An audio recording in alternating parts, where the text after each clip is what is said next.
Hello everyone, this is Quadrant giving you a shoutcast and game 1 in a series between Liquid Tyler and Root Drewbie.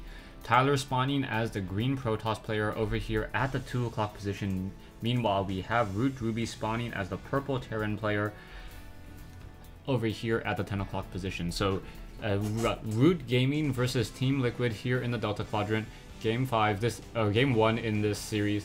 And yeah, I pretty much this is not part of the Machinima Realm Invitational, just a game or a replay that I was able to pick up from a website, and hopefully this game will be interesting. Otherwise, I have 5 games of not very interesting play. I do not know if it's a best of 5 series, or if this is just a casual game between 2 players trying to practice different strategies. So we have Root Drewbie now just setting up a standard supply depot, nothing too out of the ordinary. We also have a pylon here. Now Delta Quadrant and the Protoss player has spawned clockwise of Root Drewbie, so this particular expansion may suffer a lot of heavy casualties, as Colossi have a very easy time walking up to this cliff over here and dealing damage. So this particular backdoor rock expansion is going to be a little bit more difficult for Drewbie to establish than for Tyler. Meanwhile, Tyler currently getting up that one gateway here, and then now scouting out in the counterclockwise direction, as most Protoss players should, just because they want to see if they can abuse this pylon warp-in trick back over here as well. And he's going to quickly come up this ramp and see that a barracks has been placed down, but it is a barracks before a barracks after a refinery, so that is a very late barracks, and that's going to cause problems for Drewbie, as that probe may be able to get a lot of harassment in. That probe now going after more of that SCV there. However, the probe does take some points of damage, so those shields are not recharging nearly as quickly as much as Tyler wants. And now Drewbie wants some probe blood or probe oil. Actually, that just sounds bad. SCV now giving chase to this one probe over here, as one SCV will be making it up the ramp in just a moment. A zealot already being trained.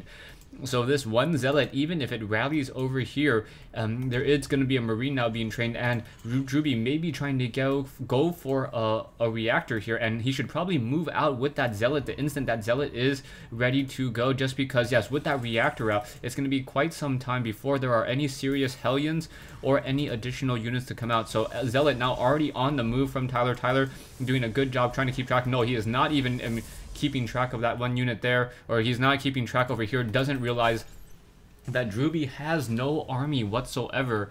And I think his window of opportunity to try to put some pressure with that early zealot has pretty much closed. This one SCV will be able to escape with no real issues whatsoever, and now out comes a sentry as well. So a sentry along with the zealot. Tyler not trying to be aggressive. We should see marines and tanks. Alright, so I completely misread what Drewbie was trying to do. I thought he was going to try to go for early Hellions and do a reactor swap, but this looks more like the build that Polt Prime does with Terran against Protoss on Delta Quadrant. What you're going to see is siege tanks perhaps being trained up here, and then a lot of marines. So it's going to be marine tank pushing out.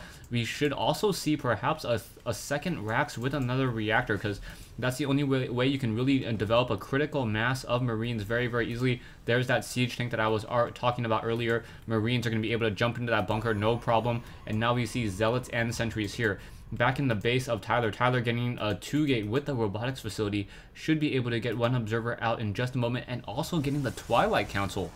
That is not your typical build at all whatsoever. The Twilight Council, he will either be able to go into Dark Templar, High Templar, or Stalker Blink. So we'll have to see what exactly Tyler wants to do in this particular instance.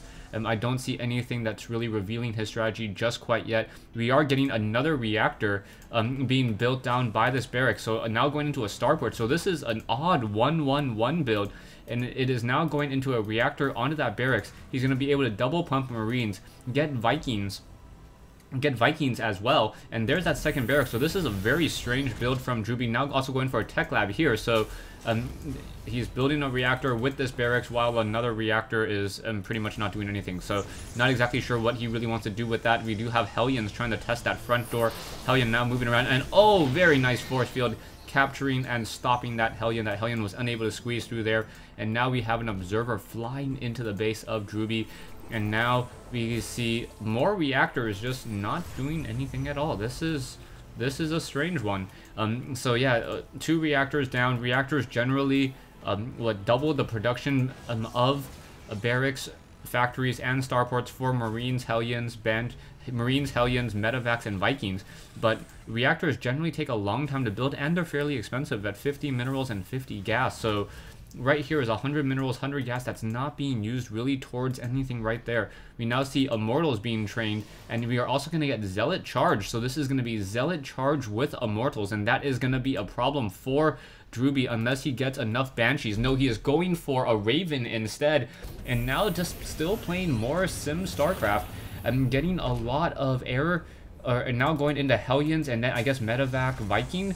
I'm not 100% sure how it's going to work out against these Zealots. Those Zealots with that base 1 armor take reduced damage from those Marines. The Zealots also have Zealot Charge, so they are not going to get kited very easily at all. The Hellions are going to try to deal some damage, and there are currently 2 Marauders, but those Marauders are going to get taken down very, very quickly as well. So are these units going to simply walk up that ramp and then with Immortals behind deal a lot of damage? In comes that Guardian Shield already, and Zealots already doing a quick surround, dealing a lot of damage there. Immortals now coming in, and those Immortals are just going to attack, move into here, and Drewbie in serious trouble. He does have the blue flames on those Hellions, and so those Hellions are able to fight back, but there are now decent number of Immortals and Zealots already continuing to come in. Down goes that 1 sentry Immortal, now trying to deal damage, and those Immortals are going to be able to deal a lot of damage here, and now being forced to run away. There are already Stalkers and no sentries, so without any sentry, this is going to be a problem. But now those Immortals being very smart, fighting on the ramp instead.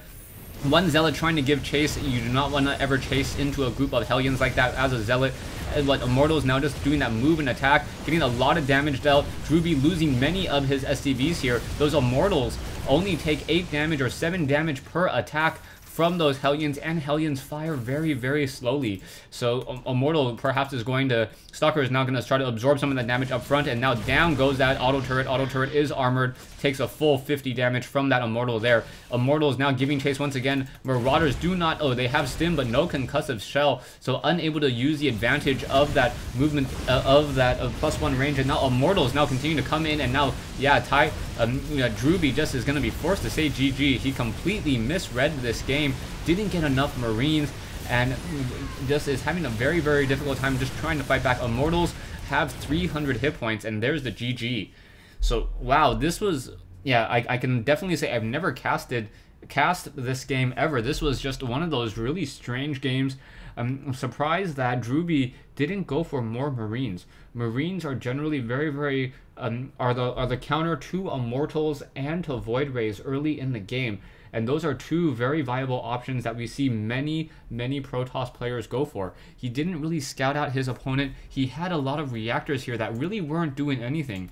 And I think what Drewbie was pretty much thinking, though, is he was assuming that his opponent was perhaps going to go for 1 or 2 Void Rays. So 1 or 2 Void Rays would have been easily shut down by 1 Starport. Vikings with a very, very far range, able to deal a lot of damage.